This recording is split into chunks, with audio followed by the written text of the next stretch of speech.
Assalamualaikum warahmatullahi wabarakatuh. Halo sahabat sejuta kisah. Semoga Anda masih setia bersama channel kami yang setiap hari selalu menghadirkan kisah-kisah nyata misteri yang menarik untuk Anda simak.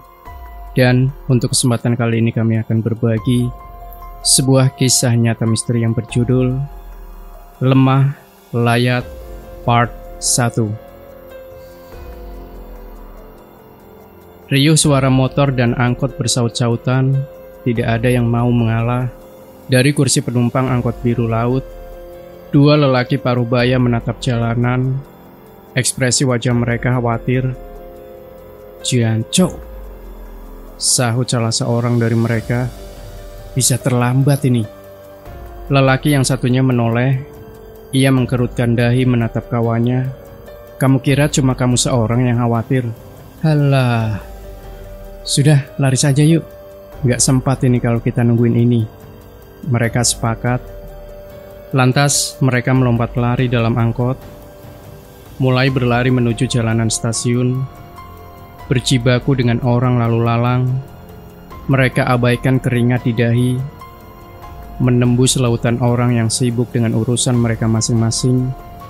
Satu yang mereka harus tuju, kereta yang akan membawa mereka pergi. "Bodoh kamu Gus, kalau besok ada urusan, seharusnya nggak kamu ajak aku main gaplek." Agus, lelaki gondrong dengan kumis tipis itu tertawa sembari menghela napas panjang. Ia merasa geli atas apa yang terjadi. "Halah, bacot. Yang penting kemarin menang kan, dapat duit banyak," ucap Agus gemas. Ia cita kepala Ruslan, kawan yang akan menemaninya sebelumnya. Agus dan Ruslan setuju daripada nganggur. Lebih baik mereka ikut kawan, meski hanya sebagai kuli bantuan. Tapi setidaknya dari sana mungkin hidup mereka akan berubah. Tidak lagi harus terdengar kiri kanan tetangga yang mengecap mereka sebagai pengangguran yang gak punya masa depan. Kereta melaju jauh meninggalkan kota kelahiran Agus. Di sini kehidupan baru bagi Agus dan Ruslan akan dimulai. Agus yang pertama turun, diikuti Ruslan. Mereka melihat sekeliling. Harusnya kawan mereka akan menjemput di stasiun ini. Namun, ia hanya melihat orang lalu lalang. Tidak ada tanda kawan mereka. Anjing anak ini. Dibelain jauh-jauh. Nggak dijemput. Agus mengangguk setuju. Lantas ia duduk mengeluarkan sebatang rokok yang disimpan di kantong celana. "Sial," gumamnya. Hidupnya sulit, sebatang rokok yang bengkok pun terpaksa ia hisap. Kini jadi kuli terdengar masuk akal baginya. Seenggaknya ia bisa makan nasi lagi. Ruslan hanya melihat orang-orang, lebih tepatnya melihat perempuan-perempuan cantik yang lalu lalang. Tidak ada rokok untuknya, jadi daripada melamun, Ruslan tahu bagaimana memaksimalkan kemampuannya untuk menikmati pemandangan Tak beberapa lama terdengar suara teriakan familiar. Ia datang. "Ayo." Agus dan Ruslan mengikuti. "Naik apa kita?" ucap Ruslan. "Naik bis lah. Ini tempatnya masih jauh soalnya." Agus tidak banyak komentar. Ia sudah diberitahu kerjaan mereka tidak jauh dari kuli untuk bendungan. Di sepanjang perjalanan, Agus hanya melihat jalanan. Mereka menaiki bis antar kota, menjelaskan setidaknya kemana mereka akan pergi. Koco, kawan yang mereka kenal dari warung kopi, memang tidak banyak memberitahu soal pekerjaan ini, kecuali mereka butuh tenaga tambahan. Bahkan Koco tidak memberitahu bahwa nanti Agus dan Ruslan tidak akan tinggal di mes tempat para kuli resmi tinggal. Agus dan Ruslan hanya tahu bahwa ada rumah yang siap menampung mereka selama mereka bekerja di tempat ini. "Gratis lah, masa kalian sudah susah, masih dimintai duit untuk tinggal? Santai saja." Ruslan hanya menatap Agus bila ada yang gak beres. Ruslan hanya menatap Agus bila ada yang gak beres dari suatu pekerjaan adalah sesuatu yang berbau gratis. Agus nyengir, "Buang air saja bayar.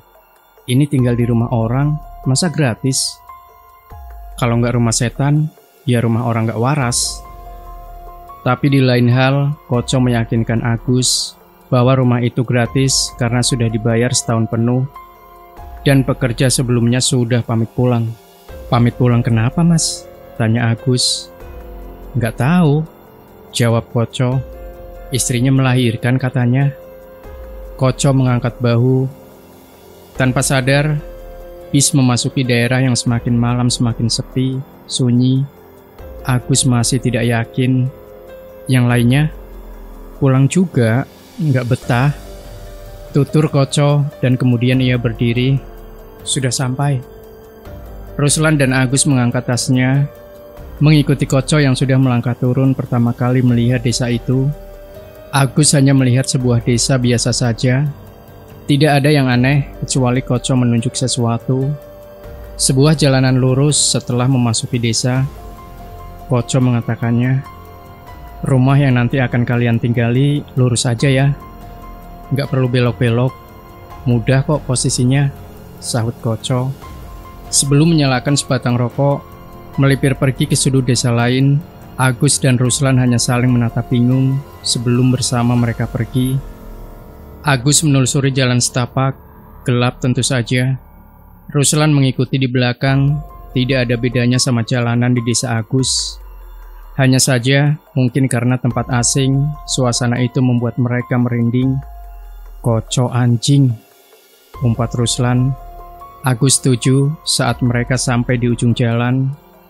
Agus dan Ruslan tidak lagi melihat ada jalan setapak, kecuali rumput setinggi mata kaki. Di depannya ada kebun pohon jati yang menjulang tinggi. Agus dan Ruslan melihat di sana-sini tidak ada jalan. Lelah bila harus kembali, Agus menembus masuk ke kebun jati seorang diri. Tak berapa lama, Ruslan mengikuti di bawah pohon jati. Agus menahan diri. Sejak kecil, ia memang biasa dengan tempat seperti ini. Namun Ruslan berhati-hati. Pekerjaan yang sempat membuatnya bersemangat tiba-tiba seperti mati rasa. Perasaannya tidak enak. Tapi selama ada Agus, Ruslan merasa semua akan baik-baik saja. Sebelum Ruslan melihat tempat tinggal mereka, sebuah rumah yang ada di balik kebun jati. Rumah kayu berdiri sendiri dengan Petromax yang sudah menyala. Pintunya terbuka. Agus mendekatinya. Gus, rumah setan pasti Gus, ucap Ruslan. Iya, rumah siapa lagi yang kayak gini kalau nggak rumah setan? Agus menimpali. Tapi ia tetap mendekati. Di pintu rumah tercium aroma makanan. Ruslan semakin yakin. Sampai dari dalam muncul si pemilik rumah. Sudah datang ya? Silakan. Mata Agus bertemu dengan mata seorang wanita. Usianya mungkin lebih tua dari Agus, sosoknya ramah. Ia mengangguk saat Agus berdiri di depan pintu. Ia melewati Agus. Ruslan melangkah masuk mengamati makanan yang tersaji di meja. Namun, Agus mengatakannya secara tiba-tiba. Saya mencium lemah layat dari makanan itu. Si wanita menoleh menatap Agus. Ia tersenyum, mengangguk sebelum pergi. Agus baru tahu ada rumah lebih besar tidak jauh dari tempat ia berdiri. Agus menutup pintu. Gak usah dimakan, Rus. Biarin aja, ucap Agus. Ia memandangi rumah besar di seberang dari jendela. Ruslan mendekati. Perasaanku tadi gak ada rumah loh di situ. Rumahnya demit, kata Agus tertawa, membuat Ruslan kesal. Goblok, saut Ruslan. Aku tahu kamu dulu suka ngilmu, tapi jangan begitu ngomongnya. Itu kayak kamu nantangin aku, sahut Ruslan khawatir. Iya Rus, paham aku. Aku cuma mau lihat reaksinya. Itu makanannya gimana? Biarin aja. Besok juga udah dimakan ulat. Agus menutup tirai jendela. Berarti rumah ini memang gak beres ya. Agus duduk sembari melihat makanan di depannya. Ia melihat Ruslan yang masih penasaran. Bukan rumahnya yang gak beres, Tapi tanah tempat rumah ini berdiri yang tidak beres. Tanah, sahut Ruslan. Rumah ini berdiri di atas tanah tumbal. Agus berdiri, ia berkeliling rumah. Sebenarnya daripada rumah, tempat ini lebih terlihat seperti gubuk kayu reot. Hanya ada 2 kamar dan 1 dapur. Selebihnya ruang tamu dan pekarangan. Namun, ada rumah yang lebih besar persis di depannya. Rumah itu bukan rumah demit seperti yang Agus katakan. Namun, rumah itu adalah rumah manusia. Agus pun mengatakannya pada Ruslan agar ia tidak bertanya lagi. Perempuan tadi itu Gundik Colo. Ruslan kaget bukan main saat mendengarnya. Masa masih ada perempuan seperti itu? Iya. Agus mengangguk. Kelihatan dari aroma dan cara dia berjalan, kelihatan sekali dia Gundik Colo. Ruslan geleng kepala. Serem juga ini tempat. Pergi nggak kita ini? Sahut Ruslan. Nggak usah. Yang penting hati-hati aja sama tuh perempuan. Batin Agus.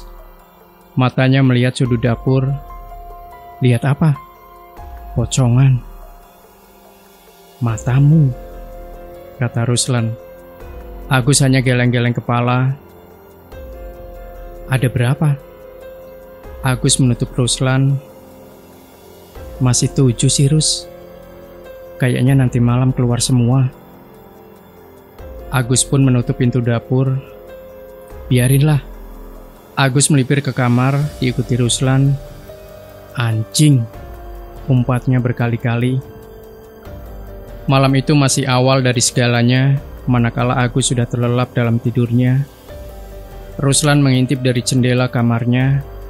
Di sana, jauh di tempat rumah tempat perempuan itu tinggal, ia dengan berdiri tepat di jendelanya, tengah menatap tempat Ruslan mengintip. Anjing kamu, Gus. Gara-gara mulutmu, semalam gak bisa tidur aku.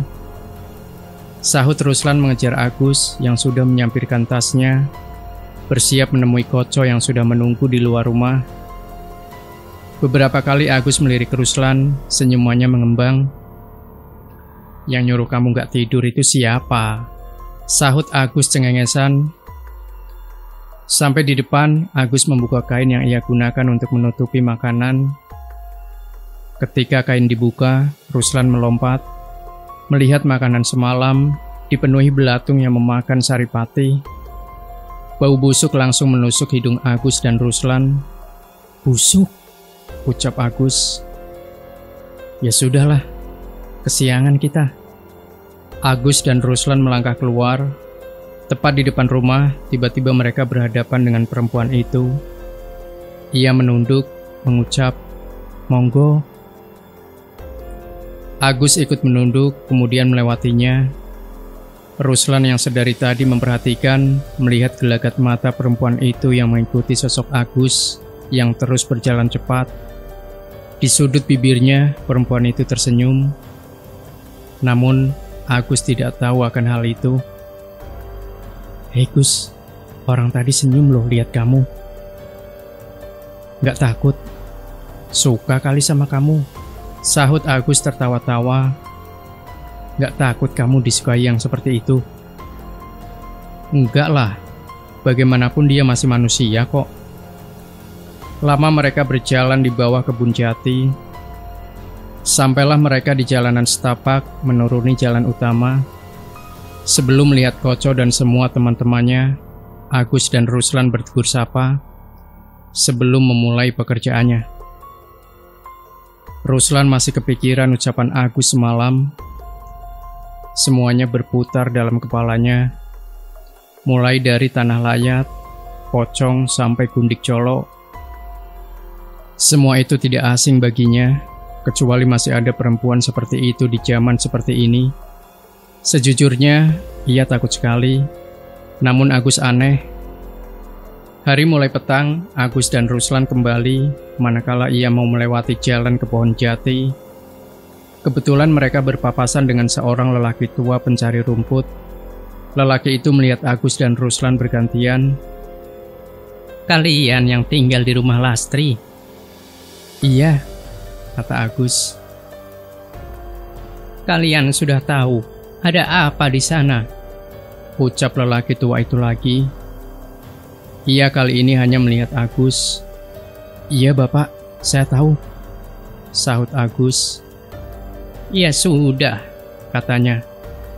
Jangan sembarangan ya nak. Si lelaki tua pergi melewati Agus. Dari jauh siluet hitam perempuan itu terlihat di ujung jalan. Ruslan yang pertama melihatnya, manakala saat Agus melihatnya, perempuan itu berjalan pergi. Agus dan Ruslan hanya berpandangan, lalu melanjutkan perjalanan ke rumah. Aneh nggak sih, kata Ruslan. Perempuan itu kayak cari masalah sama kita. Agus hanya mendengar Ruslan bicara. Saat sampai di tanah terbuka, Agus melirik rumah besar itu. Meski sama-sama terbuat dari kayu, namun kesan ngeri saat melihatnya tidak dapat dikesampingkan hal yang sama. Seakan setiap hari rumah itu menunjukkan tajinya kepada Agus. Agus membuka pintu, ia tidak lagi melihat makanan di atas meja. Semua sudah dibersihkan. Aku mandi dulu ya, kata Agus. Ia menuju dapur. Di belakangnya ada pintu lagi, di sana ada sumur tua.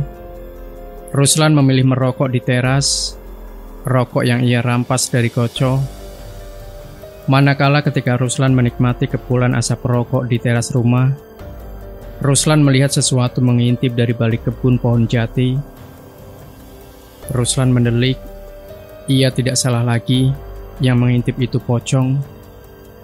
Jancuk, ucap Ruslan melipir masuk ke rumah menuju tempat Agus mandi. Kebetulan Agus baru selesai. Ia melihat Ruslan, rokok di mulutnya mengepul tanpa ia sentuh. Pocongan ya, kata Agus sembari mengeringkan rambutnya. Itu di kamar mandi ada 2. Ruslan mengikuti Agus. Pindah aja lah Gus, nggak tenang aku di sini. Saat itulah Agus mengintip rumah besar itu dari jendela. Matanya seperti tengah mengawasi. Gini Rus, kata Agus serius. Ia tidak pernah seserius ini. Tanah tapal biasanya dipakai oleh orang kaya atau enggak orang berpengaruh. Sekarang pikir, kira-kira ada apa ya di rumah itu? Ya mungkin dulunya rumah ini tanah tapal, tapi belum dibersihkan. Iya kali, dikira aku nggak tahu ngebersihin tanah kayak gini sih, nggak sembarangan, dan jarang orang mau. Bahkan orang ilmu kayak kamu, nggak bakal mau bersihin kan? Kata Ruslan. Ia masih melihat Agus yang masih mengawasi. Tahu aku maksudmu Rus, kata Agus. Sekarang ia duduk. Gunanya perempuan itu apa coba? Udah di tanah tumbal. Dijaga sama kundik colok lagi. Aku penasaran. Yang punya siapa ya? Aku jadi pengen tahu. Agus mengedipkan mata melihat Ruslan. Saat itu, Ruslan menyadarinya. Cok, kata Ruslan yang baru sadar arah pembicaraan Agus. Kamu mau mencuri sesuatu yang ada di dalam rumah itu kan? Gila kau. Itu perempuan gak sembarangan ya. Cari mati kamu. Ruslan tak sanggup bicara lagi. Bukan aku, kita. Matamu Gus. Kamu sendiri aja pantas. Dari awal sudah dikasih sesuatu yang gak masuk akal sama yang punya rumah. Halah. Hahaha. Agus tertawa. Enggak lah. Aku juga gak segila itu. Aku itu cuma penasaran aja. Kerjaan itu perempuan jagain apa? Atau enggak ngapain dia? Kalau pocongan yang di belakang kamu kan cuma bisa ngeliatin kita. Enggak bakalan ngapa-ngapain. Nah, masalahnya tuh perempuan juga ngawasi kita. Pasti ada sesuatu, sahut Agus. Ruslan diam. Gus, boleh tanya? Ruslan mencoba untuk tenang. Agus mengangguk. Kata orang, tanah tumbal kalau dijaga pocong. Tanahnya ditanami kain kafan dari orang yang meninggal. Itu betul. Agus mengangguk. Dan kain kafan yang meninggal pun gak sembarangan. Harus Jumat Kliwon. Betul. Agus mengangguk lagi. Berarti berapa banyak kain kafan yang ditanam di dalam tanah ini? Ruslan menunggu Agus bicara. Agus tampak berpikir, 100 kayaknya. Ruslan menelan ludah.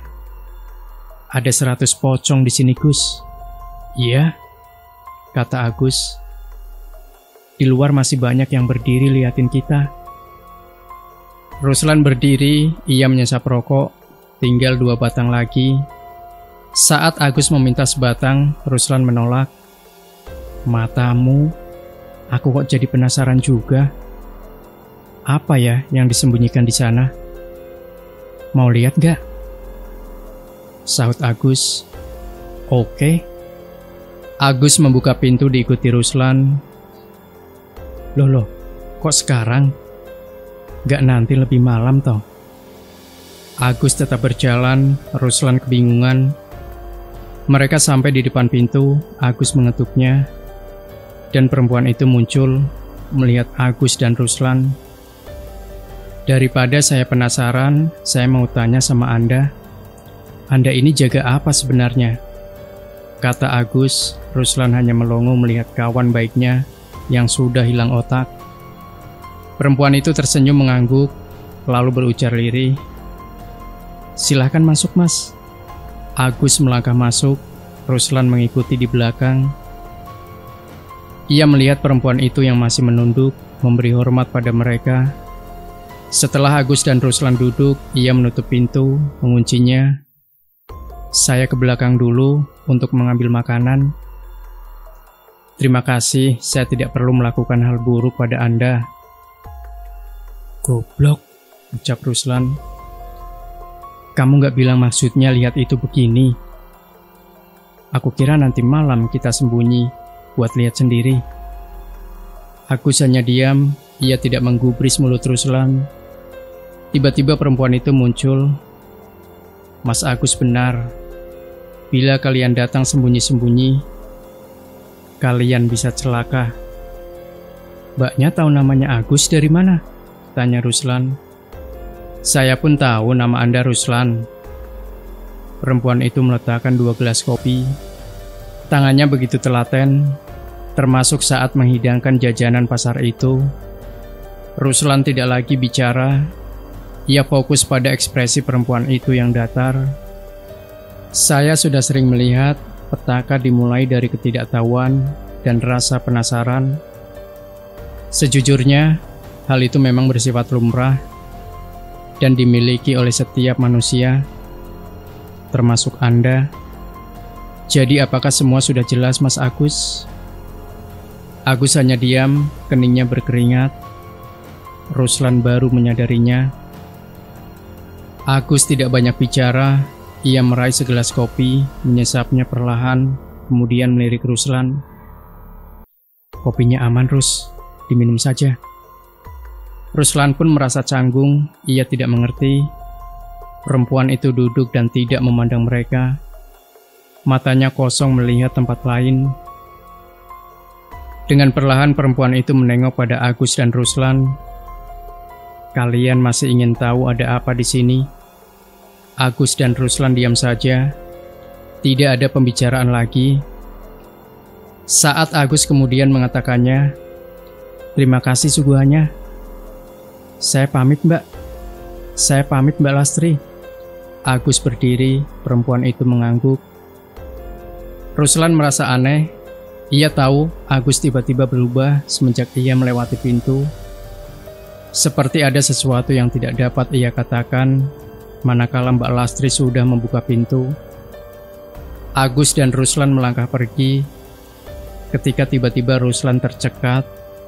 Di luar rumah Mbak Lastri berjejer pocong. Agus dan Ruslan bergegas pergi. Ia mencium aroma busuk yang membuat Ruslan menutup hidung. Meski Agus berjalan biasa saja, ia seperti melamun, matanya kosong. Ruslan segera menutup pintu. Ia melihat pocong-pocong itu menatap rumahnya. Di sana, perempuan itu masih berdiri di pintu. "Ada apa Agus sebenarnya?" tanya Ruslan. Agus hanya bengong, matanya benar-benar kosong. Karena lelah menunggu Agus menjawab, Ruslan memberikan sebatang rokok di mulut Agus. Beberapa saat kemudian, Agus seperti baru sadar. "Cok, minggat yuk." Ruslan heran. Agus masuk ke kamar, memasukkan semua bajunya ke tas secara serampangan. Ruslan yang masih kebingungan, lantas mendorong Agus, bertanya dengan kesal. "Ada apa sih sebenarnya? Kamu tadi loh, nggak apa-apa. Apa karena kopi?" Agus menggeleng. "Kopinya nggak apa-apa, Rus. Tapi..." Agus menelan ludah. Seperti lidahnya keluh. "Kamu sih bodoh. Ngapain nyamperin ke rumahnya? Jadi gini kan sekarang?" Ruslan menatap Agus kesal. "Itu pocong pasti sengaja biar aku lihat kan? Sialan si Lastri." "Aku kasih tahu ya Rus," kata Agus. "Ini adalah tanah tumbal. Kamu dengar sendiri kan gimana ucapannya kalau kita sembunyi-sembunyi cari tahu? Dia ngancam itu sebenarnya. Satu yang harus kamu ingat dalam kepalamu, kalau kamu niat buruk ke tanah tumbal, nasibmu bisa tragis."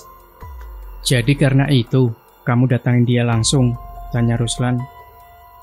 "Iya, buat minta izin kalau dia ngasih tahu." "Terus dia sudah ngasih tahu apa yang dia lakukan?" Ruslan melihat gelagat Agus berubah. Agus membelakangi Ruslan. "Dia perempuan yang gila, Rus. Aku mencium aroma darah di sana." "Darah apaan?" "Darah pocong kali yang kita lihat tadi," sahut Ruslan. Enggak, sahut Agus. "Aku pernah cium aroma kayak gini. Ini bukan darah karena luka. Ini darah apa ya?" Agus tampak berpikir. "Darah yang baunya amis sekali. Darah perjanjian." Agus langsung sadar. "Perjanjian? Tumbal maksudmu, pocong tadi?" Ruslan masih bingung. "Goblok kamu ya Rus. Tumbal itu nggak harus manusia," kata Agus mulai kacau. "Tanah tumbal itu maksudku. Tanah ini ditanami bermacam-macam tumbal. Ada kain pocong. Rambut yang punya rumah pun bisa jadi tumbal. Tumbal binatang.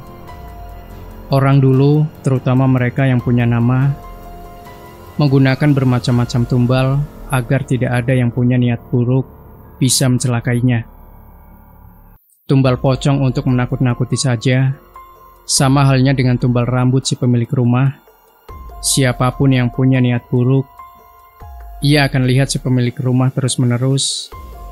Tumbal binatang, bahkan tumbal rempah-rempah, seperti cabai, bawang merah dan putih, semua itu bisa jadi tumbal.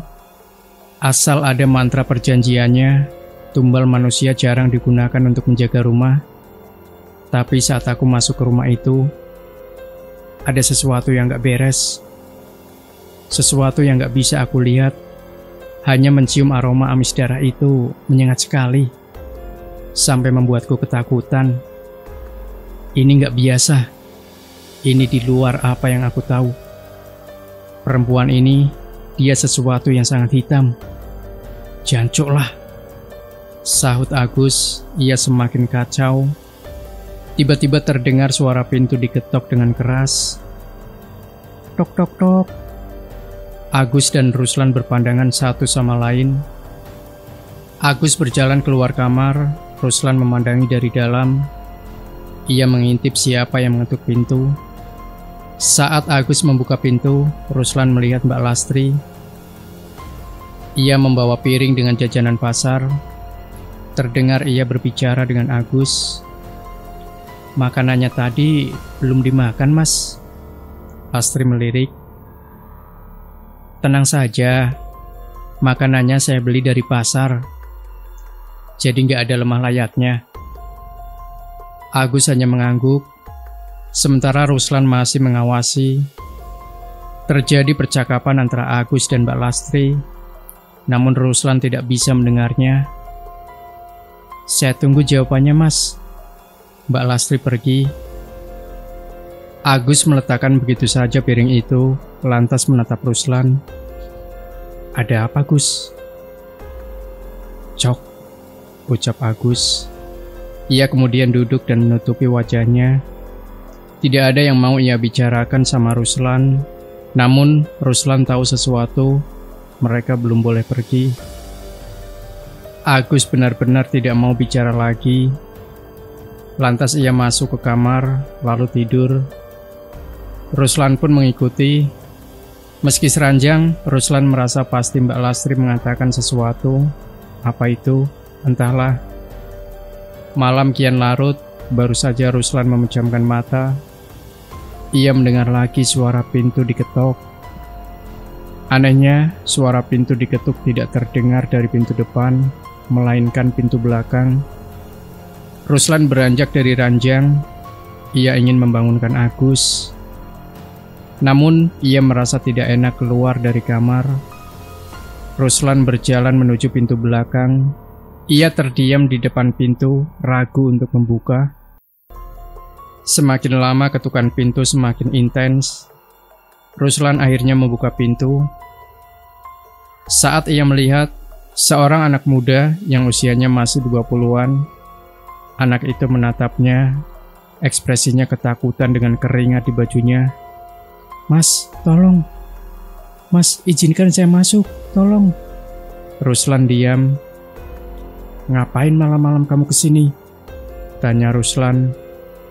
Si anak lelaki sempat bingung, bibirnya gemetar.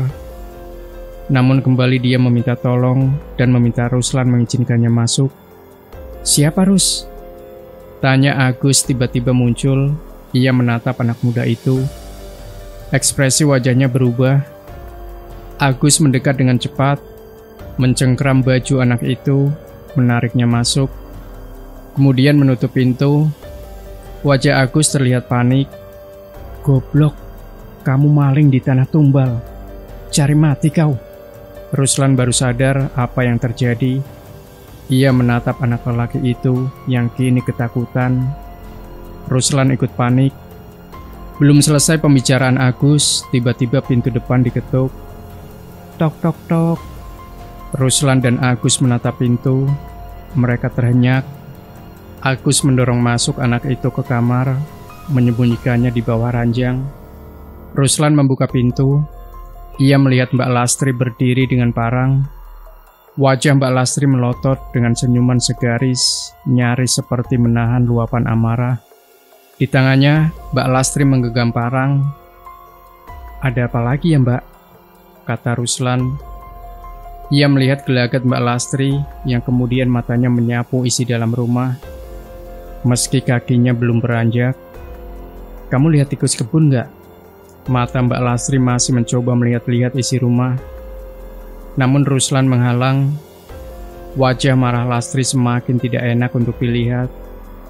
"Minggir, biar ku potong kakinya," sahut Mbak Lastri. Mbak Lastri mendorong Ruslan. Dengan langkah kaki cepat, ia menyibak tirai kamar, tempat di mana Agus dan Ruslan biasa tidur. Jantung Ruslan rasanya mau copot, terutama ketika sorot mata Mbak Lastri menatap tajam Ruslan. Setelah melihat isi kamar, "Mati aku," batin Ruslan. Mbak Lastri berbalik, tapi sebelum melewati Ruslan, ia mengatakan, "Sebenarnya temanmu sudah tahu, dia akan mati kok. Cuma sampaikan, jangan terlalu ikut campur." Ruslan mondar-mandir sepanjang malam, jantungnya terus berdegup kencang. Tidak ada Agus dan bocah itu dalam kamar. Rokok pun habis. Kepala Ruslan seperti ditusuk-tusuk. Ia gelisah berjam-jam. Agus dan bocah itu hilang. Kucur. Kemana manusia-manusia itu? Pintu terbuka. Agus melangkah masuk. Nafasnya tersengal. Badannya bermandikan keringat. Ia langsung meneguk air dalam ceret sampai habis sebelum membantingnya. "Goblok!" umpatnya saat melihat Ruslan. "Pasti mati anak itu." Ruslan teringat ucapan Mbak Lastri. Ada apa sebenarnya? Ruslan mendekati Agus. Ucapan Mbak Lastri dan Agus nyaris sama persis. Namun hanya dia yang belum memahami situasi. Ia tampak berpikir. Namun isi kepalanya sudah mentok. Dengan pelan, Ruslan mengatakannya kepada Agus. "Maksudmu apa?" Agus mendelik menatap Ruslan. "Aku mau memberikan anak itu kepada Lastri, biar dia bisa hidup. Tapi anak itu malah melompat lewat jendela. Langsung aja aku kejar, biar hidupnya masih panjang. Kan sayang." Ruslan yang mendengarnya langsung bereaksi. "Gila kamu ya, yang ada anak itu bisa dipotong sama Lastri." "Justru itu, paling hanya jari jemarinya yang dipotong." Ruslan semakin bingung, namun Agus mengerti. Ruslan belum mengerti, lantas ia mengulangi ucapan yang pernah ia katakan itu lagi, agar Ruslan ingat, jangan membuat masalah di atas tanah tumbal, apalagi untuk mencuri. Gimana? Kepala Ruslan seperti dibenturkan ke tembok. Ucapan Agus terlalu berbelit. Lantas Agus duduk. Ia memandang Ruslan, wajahnya tidak bisa dibaca, bahkan oleh Ruslan sekalipun, yang sudah mengenal Agus luar dalam. "Punya rokok enggak?" "Enggak," ucap Ruslan. "Aku tadi ngejar anak itu, kenceng banget larinya, udah kayak kijang." Dari situ aku jadi yakin, pasti ada apa-apa sama anak ini. Agus diam. Anak ini disuruh oleh orang untuk melakukan sesuatu di sini. Hal yang paling bangsat adalah anak itu tidak tahu tanah apa yang ada di sini. Dia ada yang nyuruh, sahut Ruslan. Agus mengangguk. Anak itu sudah ketahuan. Pantas saja itu pocong sampai ngumpul kayak tadi. Ternyata mereka nungguin anak ini. Masuk ke tanah tumbal nggak bisa seenaknya kayak gitu. Harus dapat izin yang punya. Sedangkan yang punya bukan Lastri. Lalu hubungannya Lastri bawa parang apa? Ucap Ruslan. Dia mau nolong anak itu. Kalau anak itu mau selamat, dia harus minta izin sama yang punya tanah ini. Tapi itu kan nggak mungkin. Jadi Lastri akan ambil apa yang harus diambil dari anak itu, yaitu jari tangannya. Kalau Lastri nggak melakukan itu, Ruslan menatap Agus. Ia melihat Agus menatap kosong apa yang ada di depannya. Lantas ia berdiri, lalu masuk ke kamar. Ruslan langsung sadar. Ia teringat dengan maksud kedatangan Lastri tadi. Sekarang ia tahu alasan kenapa mereka belum boleh pergi. Pagi itu berjalan seperti biasanya. Agus tidak banyak bicara seperti sebelumnya. Ia sudah bersiap menuju tempat kerja. Ruslan hanya mengawasi. Ia tidak mau membahas kejadian semalam. Agus melihat sebungkus nasi di meja. "Aku yang bungkusin makanan itu subuh tadi, Gus," kata Ruslan. Setelah mendengar kata Ruslan, Agus baru mau membuka makanan itu. Aneh, Agus yang sekarang dilihat Ruslan seperti bukan Agus yang biasanya. Kenapa tadi diam? Takut makanannya dari Mbak Lastri. Biasanya kan langsung tahu dari aromanya. Canda Ruslan yang tidak ditanggapi sama Agus. Seusai Agus makan, mereka bersiap berangkat bersama. Agus masih tidak banyak bicara, namun seperti tersentak manakala baru keluar dari pintu. Mbak Lastri berdiri di teras rumah. Di tangannya, ia tengah memegang gagang sapu. Ia berdiri tersenyum menyapa mereka. Ngeri, batin Ruslan. Dilihat dari manapun, wajah Mbak Lastri tidak memiliki emosi. Matanya besar, hidungnya mancung, kulitnya sawo matang dengan rambut disanggul. Karismanya membuat Ruslan sadar, Gundik Colo rupanya memang gila seperti cerita-cerita yang tersebar. Ruslan menunduk. Baru juga Ruslan melewati Mbak Lastri, Agus tiba-tiba diam berdiri di depan Mbak Lastri. Ruslan ikut berhenti. Ia menatap Mbak Lastri yang memberikan sesuatu kepada Agus. Namun, Agus buru-buru memasukkannya ke dalam saku, seakan menyembunyikannya dari Ruslan. Sorot mata Agus kaget. "Dia ngasih apa, Gus?" tanya Ruslan. Agus hanya menggeleng. Ia tetap berjalan seakan mengabaikan. Ruslan kesal. Ruslan menarik tangan Agus, memintanya bercerita. Terpaksa Agus mengambilnya dari saku celananya. Ia mengeluarkan setangkai bunga anggrek. Ruslan melotot menatap Agus. Koco sudah menunggu bersama yang lainnya. Ia membagikan jatah rokok hari ini kepada Agus dan Ruslan. Namun, Koco merasa hari ini ada yang berbeda dengan dua kawannya. "Ada apa sih ini? Kok mukanya pada nggak enak?" Ruslan melewati Koco berbicara. Agus dan yang lainnya segera naik ke mobil pick-up yang akan mengantarkan mereka ke tempat kerja. Melewati rumah-rumah warga dari semua orang yang ada di sana. Hanya Koco yang juga merasa Agus jadi aneh. Ia melihat Ruslan memberi isyarat. "Kenapa sih Agus?" Namun Ruslan tidak peduli. Jalan menuju lokasi kerja harus melewati jalan setapak yang hanya cukup dilalui satu mobil. Di samping kiri ada perkebunan warga, di samping kanan tebing rumput dengan sungai beraliran deras. Ruslan merokok sambil melirik Agus. Pikirannya kosong. Disenggol beberapa kali pun Agus tidak peduli. Tiba-tiba terdengar ramai orang tengah berkumpul di sana. Semua orang lantas berdiri di atas mobil pick-up mencari tahu ada apa. Termasuk Agus dan Ruslan. Mereka melihat warga menuruni tebing. Koco yang saat itu dekat dengan satu warga yang mendekat langsung bertanya, "Ada apa, Pak?" "Ada anak kecil meninggal di sungai." Ruslan menatap Agus, lantas mereka semua langsung ikut turun untuk melihat. Warga sudah ramai. "Anak kecil dia bilang, Gus," kata Ruslan. "Yang semalam kan anak gajah. Sudah nggak masuk anak-anak itu." Bukannya tertawa, Agus justru ikut turun melewati kerumunan warga. Ruslan yang merasa harus lihat juga, terpaksa ikut Agus. Ketika Ruslan berhasil, Agus mematung. Cok. Ruslan tertunduk, menyaksikan sosok yang ditarik itu adalah pemuda semalam. Ia menarik Agus, namun Agus menolak. Koco rupanya dari tadi memperhatikan. Ia ikut menarik Agus, dan akhirnya mereka pergi. "Aku mau ngomong sesuatu sama kalian," kata Koco. "Harus tak sampein kayaknya." Baru pertama kali muka Koco tampak serius.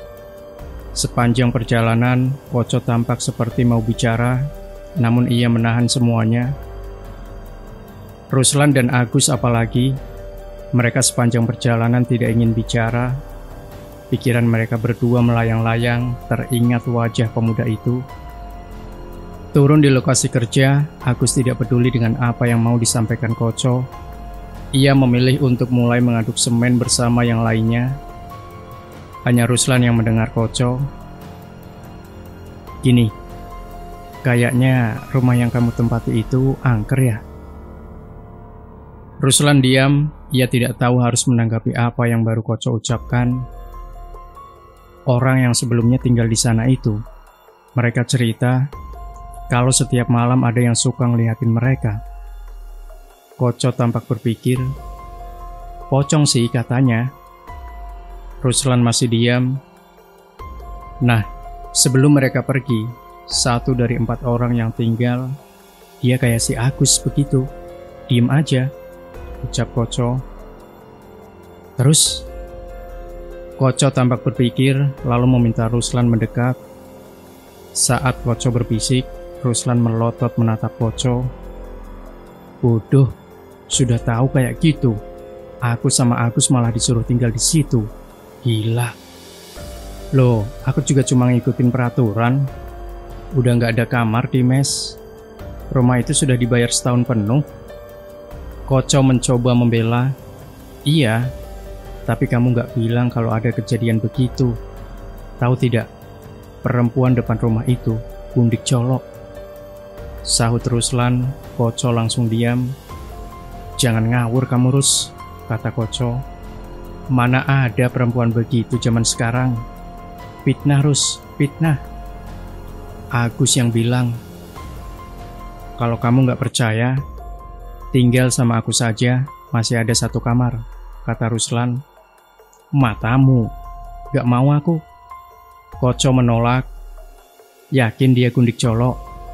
Sakti dong. Iya, Sakti, kata Ruslan.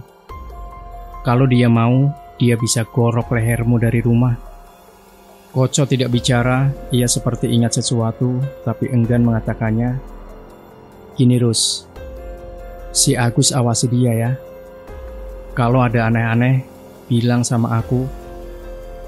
Aku kenalin sama seseorang, kata Koco. Anjing kamu, Cok. Semenjak Ruslan tahu sesuatu, setiap ia sampai di rumah, Ruslan mengunci pintu. Ia sering melihat ke jendela, matanya mengawasi rumah itu. Gus, kapan yang punya ini tanah datang? Nanti Lastri ngasih tahu, ucap Agus. Kamu sih nantangin perempuan itu, kata Ruslan. Rus, aku mau ngomong. Kalau aku pergi, kamu di rumah aja, jangan kemana-mana ya, sahut Agus. Gimana, Gus? Tanya Ruslan. Saat itu juga suara pintu diketuk. Ruslan terhenyak sesaat menatap pintu. Agus berdiri, ia membuka pintu. Tepat di sana ada Mbak Lastri. Agus menutup pintu. Ruslan hanya bisa diam ketika Agus melangkah lebih dulu di belakang Mbak Lastri. Menunduk memberi salam pada Ruslan.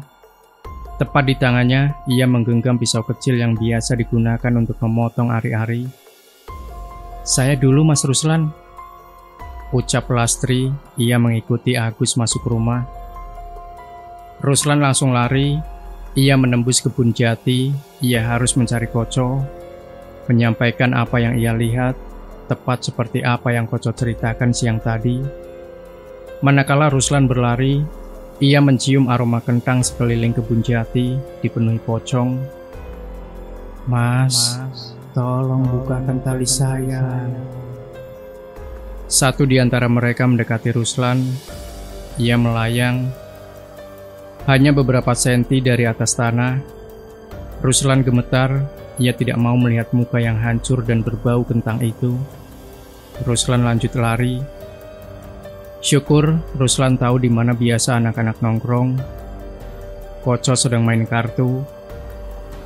Saat Ruslan menceritakan Agus, Koco menelan ludah. Ia buru-buru pinjam motor, mengajak Ruslan menemui seseorang. Selama di perjalanan, Ruslan hanya kepikiran dengan sorot mata Lastri licik. Agus itu ngilmu, tapi sakit. Kalau tahu ada Gundik Colok, ya mending ngalah, gak usah ngelawan gitu toh. Orang pintar aja pikir-pikir, kalau adu ilmu sama yang model begituan. Sahut Koco. Ia menambah kecepatan motor, menembus rumah warga. Sesampainya di sana, Koco buru-buru mengetuk pintu. Namun, si pemilik rumah sepertinya tidak ada. Rumah kayu itu ditutup rapat. Ruslan menatap ke sana kemari. Kepalanya sakit sekali. Agus seperti dipelet terang-terangan sama Mbak Lastri. Tapi, apa ya bisa, Agus kepelet semudah itu. Koco terus memanggil, namun tetap tidak ada jawaban. Ruslan yang tidak sabar ikut mengetok pintu. Saat di belakangnya, terdengar seseorang. Cari siapa, Dik? Koco dan Ruslan berbalik. Ia melihat lelaki tua dengan sak berisikan rumput menatap mereka. Ruslan ingat dengan lelaki tua itu, ia suka mencari rumput di kebun jati. Tapi bila diingat lagi, cari rumput kenapa harus malam seperti ini? Apalagi rumput yang dia ambil dari kebun jati tempat Ruslan melihat. "Malam, Pak." Koco memberi salam, mencium tangannya. Ruslan diam. Koco menceritakan semuanya. Lelaki tua itu hanya berdiri di ambang pintu. Ia mengintip ke jendela. Ini berapa ratus pocong yang ngejar kamu, nak? Koco ikut melihat jendela, namun ia tidak melihat apapun. Namun Ruslan melihatnya. Kamu pulang saja. Teman kamu sudah nggak bisa ditolong, sahut lelaki tua itu kepada Ruslan. Namun Koco mencoba bilang, "Tapi Mbah, yang dulu juga Mbah kan yang nolongin." Beda kasus itu, nak, kata si lelaki tua. Kalau yang ini, temanmu sejak awal disukai sama Cah Gendeng itu. "Cah Gendeng, Mbah?" tanya Koco.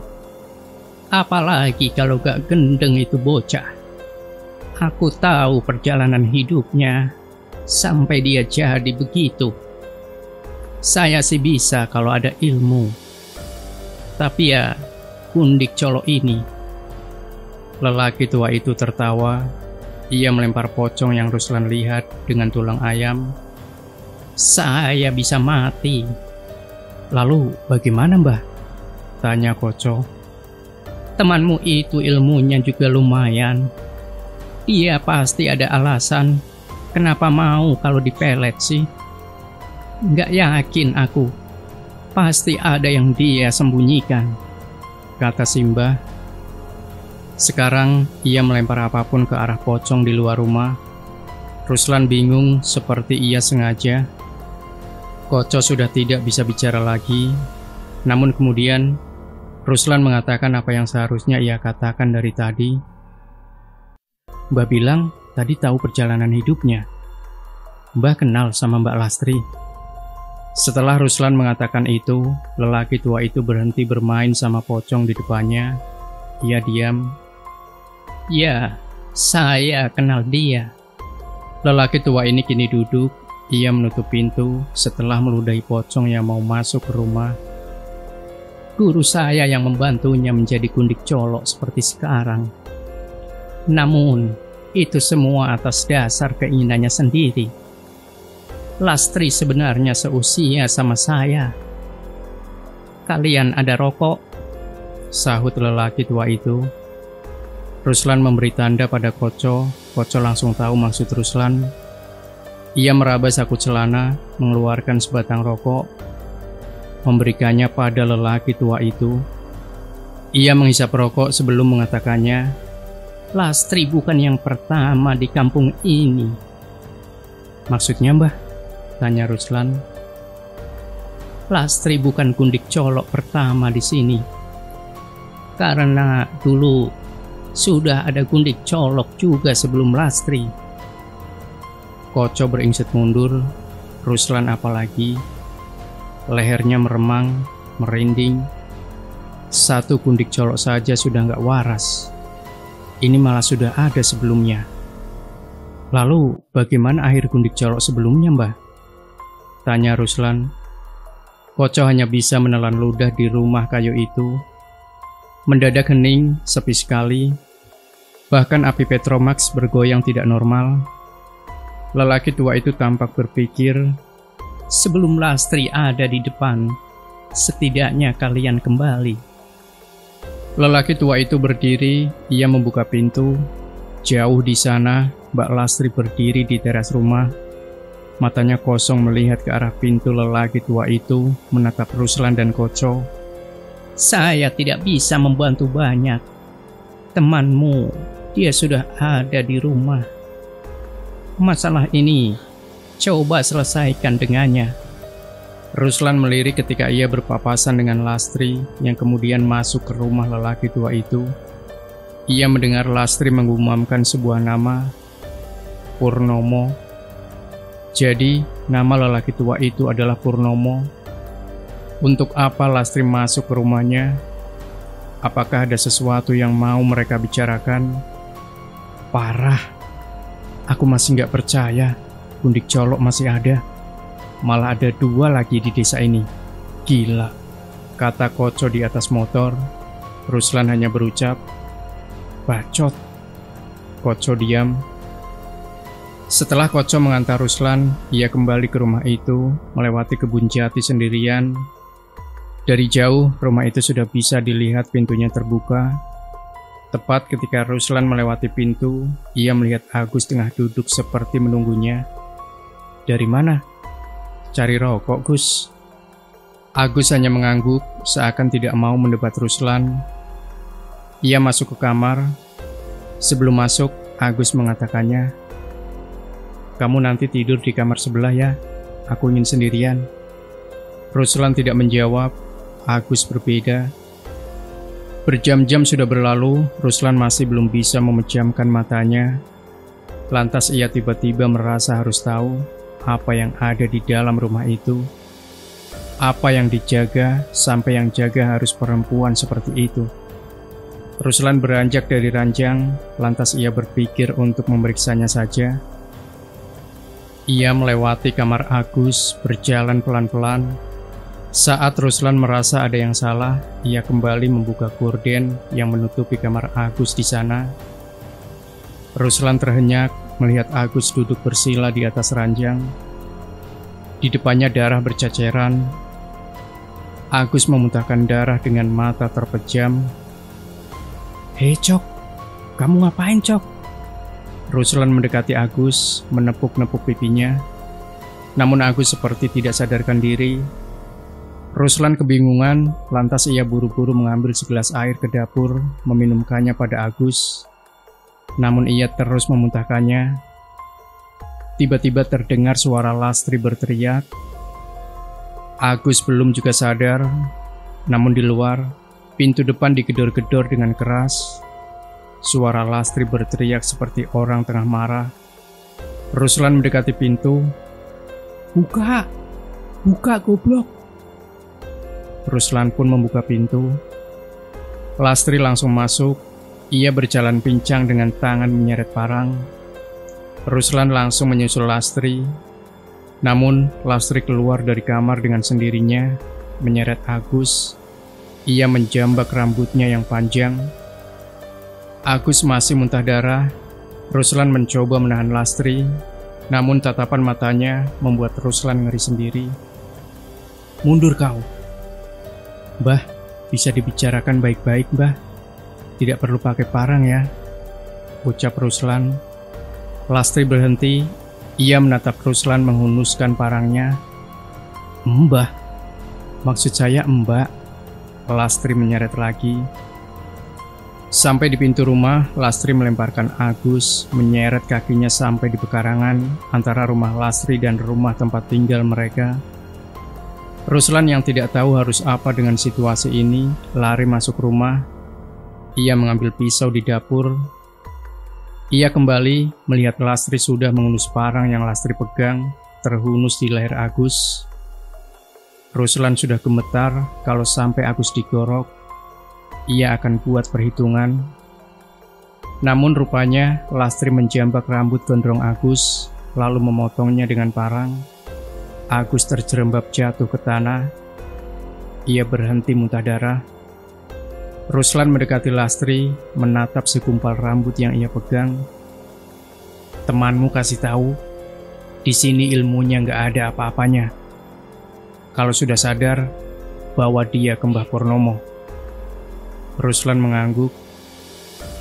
Iya Mbah, sahutnya. Iya Mbak. Ruslan mengkoreksi ucapannya. Kini ia menatap rambut yang masih ada di tangan Lastri. Ia pergi menjauh dengan kaki pincang. Ruslan menggendong Agus kembali ke rumah. Entah apa yang terjadi, Ruslan masih tidak mengerti.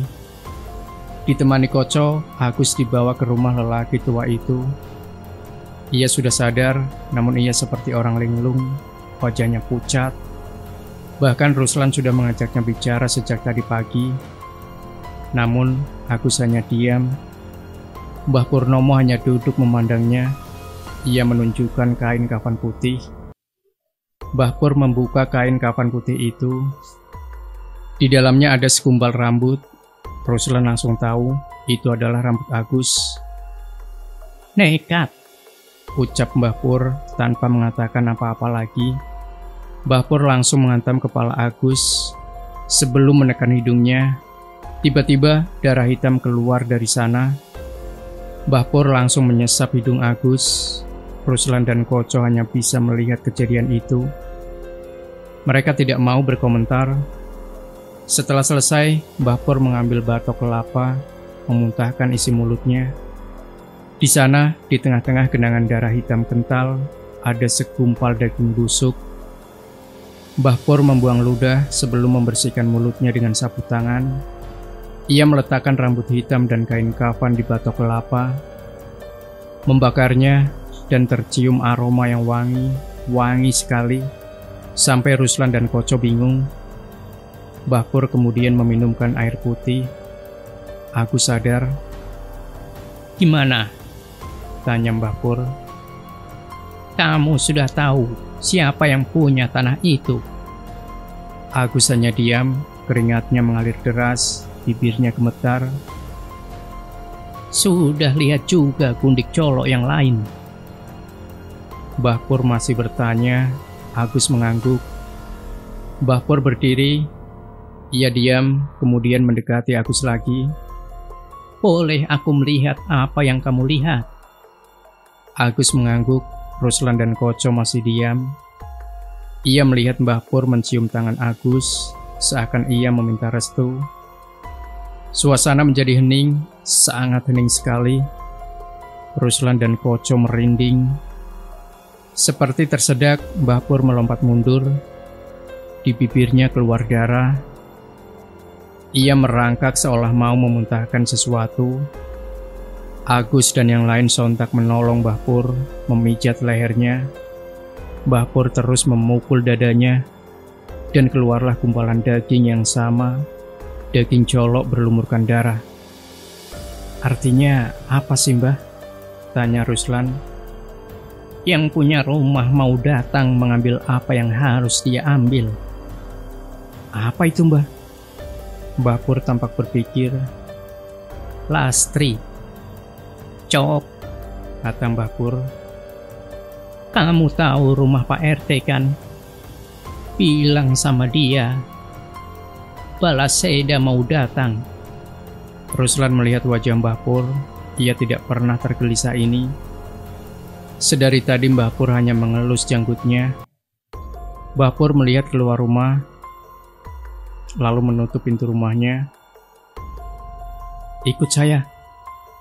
Ruslan dan Agus berdiri. Ia berjalan di belakang Mbah Pur yang melangkah masuk ke salah satu kamar di kamar itu. Ruslan banyak melihat benda-benda yang tidak asing lagi.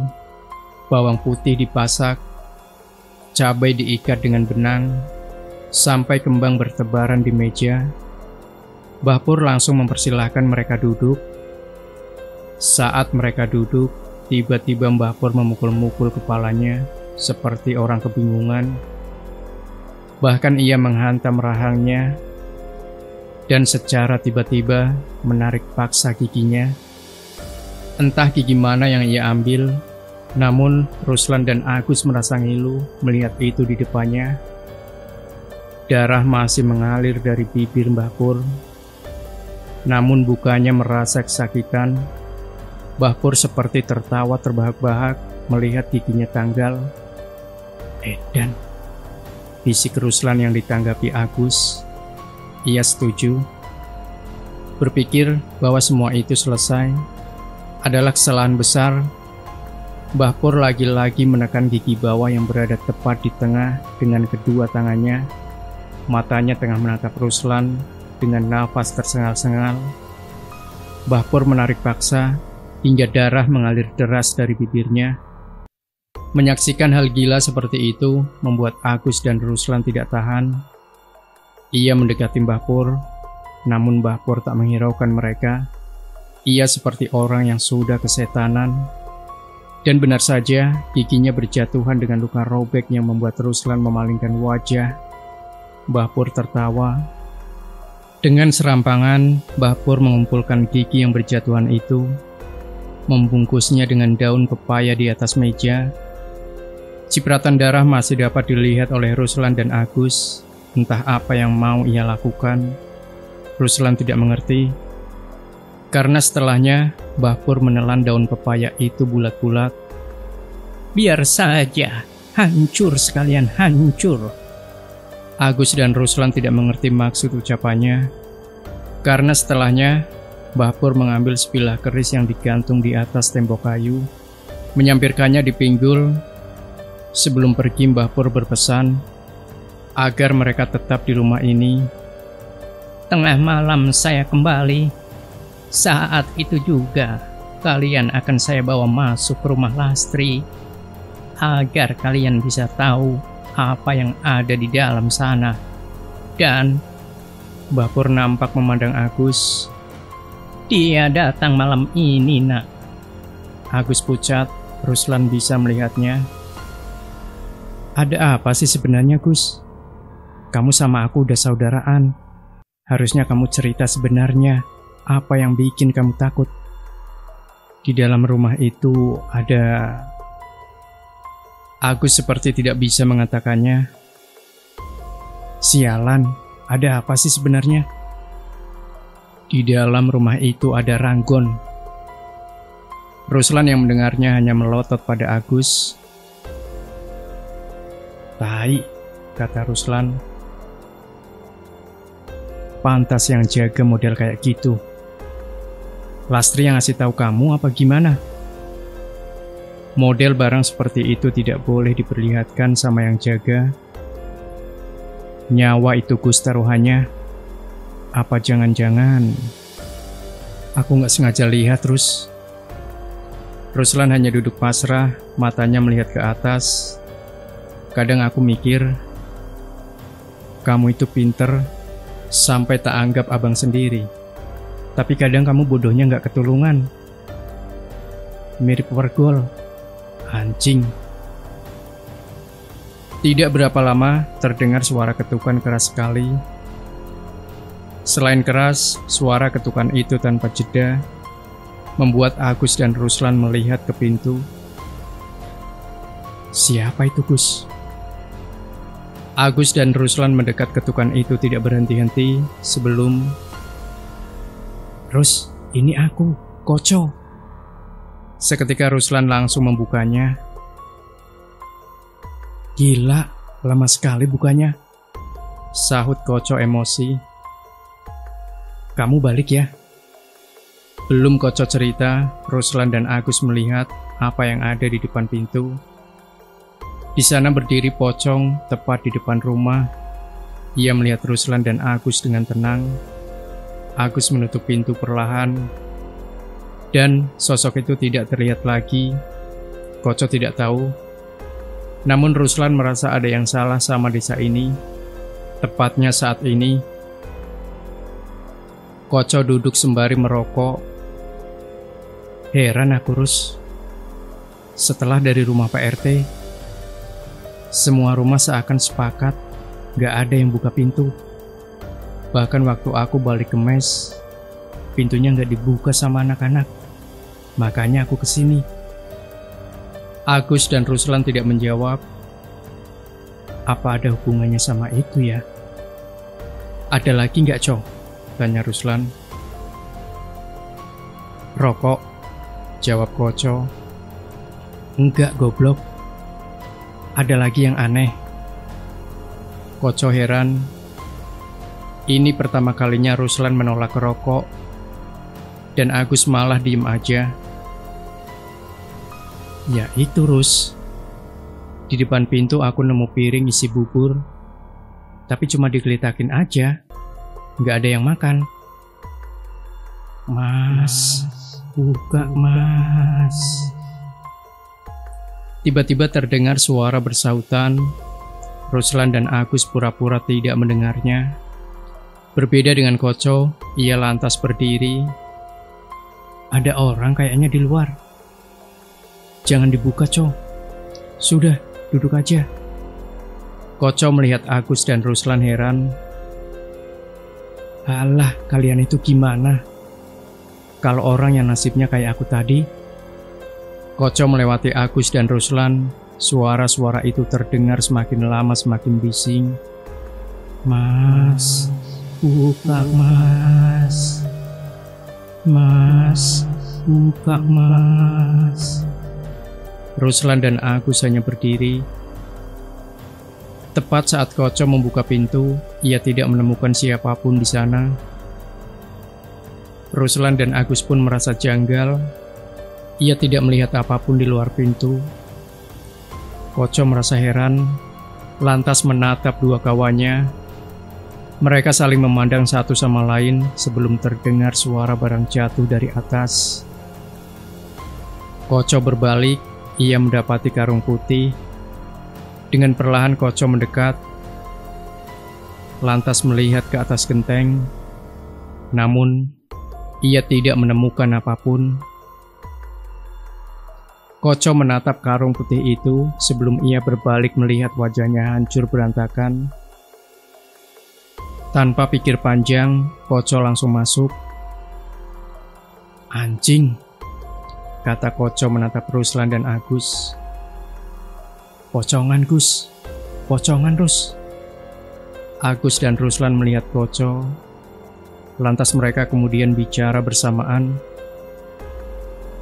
"Rokok Malam itu dilewati 3 orang itu dengan cerita tentang penghuni tanah layat itu. Di sini Koco sudah mengerti semuanya. Hampir semalam suntuk, Ruslan, Koco, dan Agus menghisap rokok. Sementara di luar terus terdengar suara itu yang saling bersautan. "Buka mas, buka." "Sialan, diam!" bentak Ruslan menggedor-gedor tembok kayu itu. Setelah berteriak, tiba-tiba hening, suara itu menghilang. Ruslan pucat. Pintu terbuka, semua mata langsung memandang ke pintu. Bersamaan itu, Mbah Pur masuk melihat ketiga orang yang tengah merokok di ujung ruangan. Baju Mbah Pur dipenuhi darah, wajahnya muram berantakan. Lantas ia menatap Agus. "Ayo ikut, biar urusannya selesai."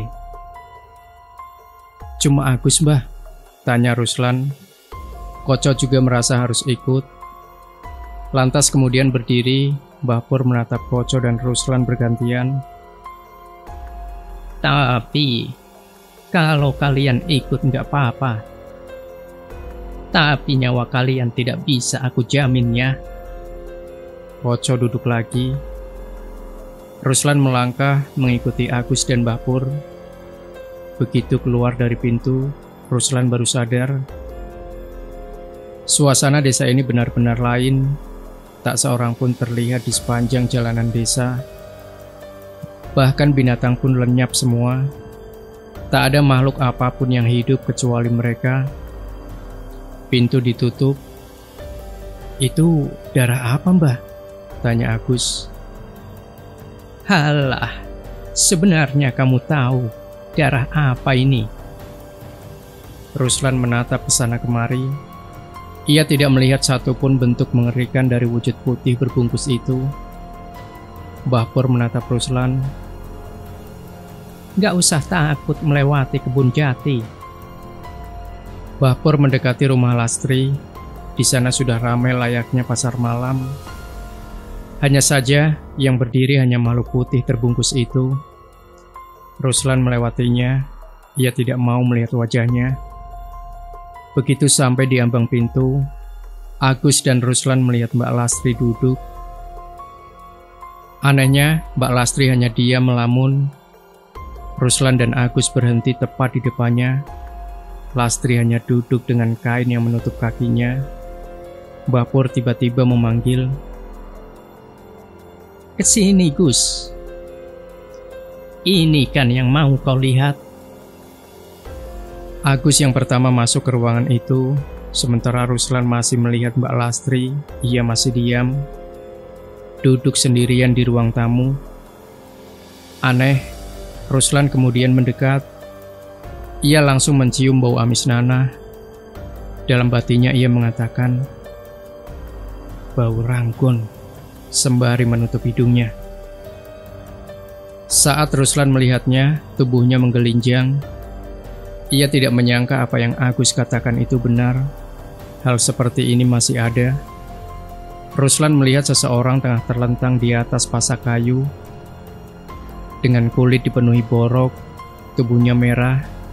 Tepat di bawahnya ada ember penuh darah. Darah itu keluar dari anusnya. Ruslan dan Agus saling menatap satu sama lain.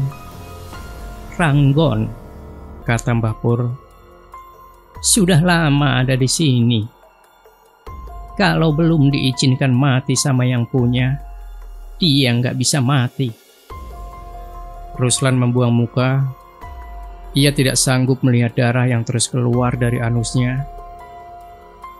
Ruslan mendekatinya perlahan. Ia melihat kulitnya benar-benar tidak rata.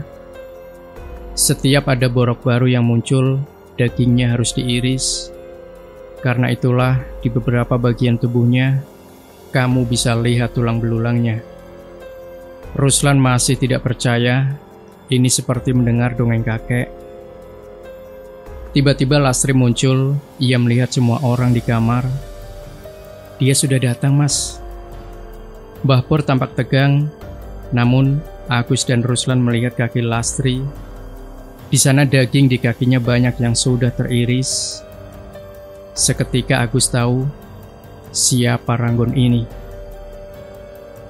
Nah, sahabat sejuta kisah, bagaimanakah kelanjutan kisah misteri lemah layat bagian kedua? Pastikan Anda tidak melewatkannya. Jangan lupa berikan komentar Anda, like, share video ini, subscribe channel Sejuta Kisah. Sampai jumpa. Wassalamualaikum warahmatullahi wabarakatuh.